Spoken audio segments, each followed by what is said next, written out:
The processing chain.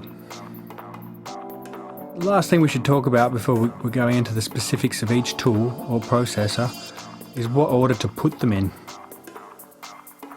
Again, I don't think that there should be too many hard and fast rules here, except for making sure that limiting followed by dither is the last form of processing applied to the audio. So the limiter will always go last, followed by the dither when you bounce or export.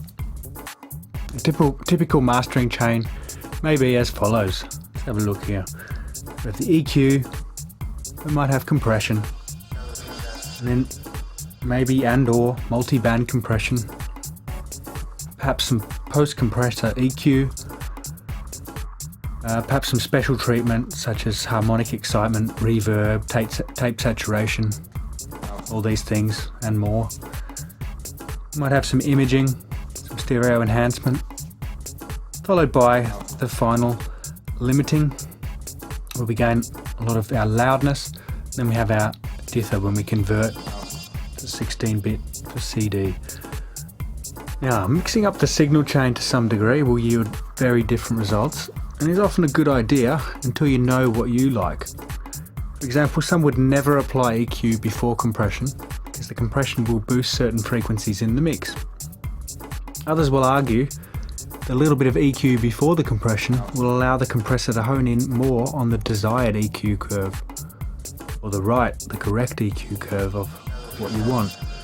You may wish to combine the uses of multiple compressors or EQs, with each doing something subtle and different to the other.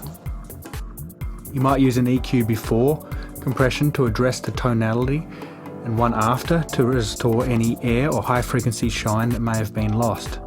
You may also find that one compressor used to catch peak transients, followed by one to generally increase the body and punch of your audio, is the best way to go. Remember that anything applied heavily in the mastering stage is almost always a bad idea.